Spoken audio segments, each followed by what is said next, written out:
بسم اللہ الرحمن الرحیم۔ السلام علیکم ورحمۃ اللہ وبرکاتہ۔ آج انشاءاللہ ہمارا یہ فہم دین کورس کے حوالہ سے آخری لیکچر ہے 10 روزہ کورس کا۔ تو آج ہم انشاءاللہ تعالی مسائل پڑھیں گے کہ اگر کوئی بندہ فوت ہو جاتا ہے یعنی میت ہے، اس کو غسل کیسے دیا جائے گا، اس کا جنازہ وغیرہ، یہ ساری باتیں انشاءاللہ آج ہم اپنے اس مختصر سے لیکچر کے اندر کلیئر کریں گے۔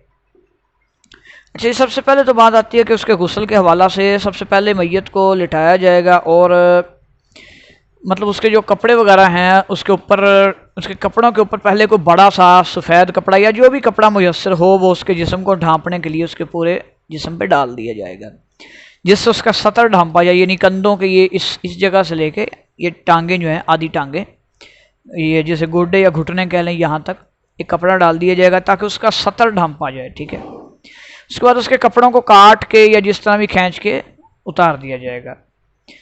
تو سب سے پہلے ان کے جو میت ہے اس کو تھوڑا سا ایسے اٹھا کے ٹیڑھا کر کے پیٹ پہ دباؤ ڈالا جائے گا تاکہ اگر کوئی غلاظت وغیرہ ہو تو وہ باہر کو آ جائے۔ اس کے بعد اپنے ہاتھوں پہ گلوز وغیرہ پہن کے میت کو جو ہے استنجا کروایا جائے گا۔ استنجا کروانے کے بعد اس کے مطلب ہاتھوں پہ ایسے ہلکا سا پانی لگایا جائے گا، جسے وضو کروانا کہتے ہیں۔ ہاتھ دھلوا کے ہاتھوں پہ پانی لگوا کے روئی یا کاٹن کے پاس وغیرہ کا ٹکڑا کو کپڑے کا ٹکڑا لے کے اس کو گیلا کر کے اچھی طرح اس کے دانتوں پہ ایسے پھیرا جائے گا، منہ کے اندر ہلکا سا پھیر دیا جائے گا اور ایسے ہی نوز کے اندر بھی پھیر دیا جائے گا، ناک میں بھی۔ اس سے یہ کلی اور یہ ناک میں پانی چڑھانے والا عمل پورا ہو جائے گا۔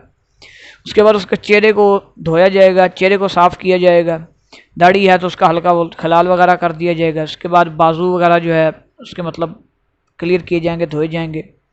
پھر سر کا مسح کروا کے پیر وغیرہ دھلوا کے یہ اس کا مکمل ہو جائے گا، یہ وضو ہو جائے گا یہاں تک۔ اس کے بعد میت کو تھوڑا سا ٹیڑھا کر کے اس کی دائیں سائڈ اوپر کر کے دائیں سائڈ کو پورا سر سے پاؤں تک دھویا جائے گا، لوٹا یا جس بھی چیز سے آپ پانی بہا سکتے ہیں۔ بہتر تو یہ ہے کہ پانی کو گرم کیا جائے، اس کے اندر نیم یا بیری کے پتوں کو ڈالا جائے، ٹھیک ہے۔ دائیں طرف کو مکمل جسم اور پھر اس کو میت کو اس سائڈ پہ کر کے بایاں حصہ اوپر کر کے بائیں طرف کو مکمل طور پہ اس کو دھویا جائے گا۔ اس کے بعد روئی وغیرہ لے کے اس کے منہ کے اندر میت کے رکھ دی جائے گی اور نوز میں اور کانوں میں رکھ دی جائے گی تاکہ بلڈ وغیرہ جو ہے اس کی سرکولیشن جاری نہ ہو سکے۔ لیکن یہ مختصر سا میت کا تعارف ہم نے ذکر کر دیا غسل کا۔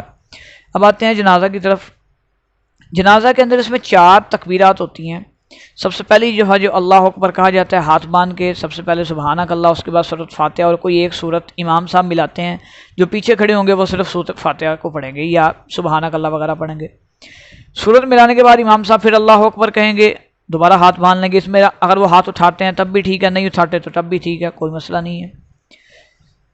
تو دوسری تکبیر یعنی اللہ کو دوسری دفعہ اللہ اکبر کہنے کے بعد درود شریف پڑھا جائے گا، جسے درود ابراہیمی کہا جاتا ہے۔ مکمل درود ابراہیمی پڑھ لینے کے بعد دوبارہ پھر اللہ اکبر کہا جائے گا، دوبارہ پھر ہاتھ باندھ لیے جائیں گے۔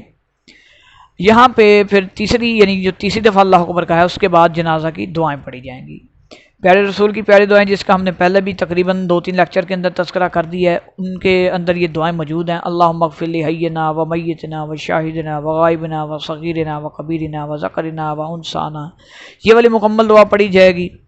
اگر اللہ تعالیٰ نے ہمت توفیق دی ہو تو اللہم اغفر لہ ورحمہ وعافہ واعف عنہ، یہ والی دعا بھی پڑھ لی جائے۔ اس کے علاوہ بھی جو دعائیں منقول ہیں، اللہ کے نبی صلی اللہ علیہ وسلم سے ثابت ہیں، وہ پڑھی جا سکتی ہیں، پڑھنی چاہیے اور پڑھنا ضروری ہیں، بلکہ پڑھیں۔ کوشش کریں کہ اپنی زندگی میں ان دعاؤں کو سیکھیں تاکہ جب آپ کا کوئی پیارا، کوئی آپ کا عزیز دنیا سے جائے تو آپ کو کم از کم اس کے جنازے میں دعائیں تو آتی ہوں نا، تاکہ آپ اس کو پڑھ کے اس میت کے لیے سفارشی بن سکیں اللہ تعالیٰ کے ہاں۔ نبی صلی اللہ علیہ وسلم کی حدیث ہے کہ اگر کسی میت کے پیچھے 40 افراد موحد یعنی کہ نیک لوگ 40 آ جائیں تو اللہ تعالیٰ اس بندے کے لیے ان تمام 40 لوگوں کی سفارش اس بندے کے حق میں قبول فرما لیتے ہیں۔ ابھی آپ نے خود ڈیسائیڈ کرنا ہے کہ آپ نے 40 بندے بے نماز کھڑے کرنے اپنے پیچھے، یا آپ وہ 40 بندے سلیکٹ کرنا چاہتے ہیں جن کو نماز بھی آتی ہو اور آپ کا جنازہ بھی پڑھنا آتا ہو۔ یعنی جب آپ کو دوست بنائیں تو آپ یہ دیکھ لیں کہ آپ یہ جنازے کی صفیں تیار کر رہے ہیں۔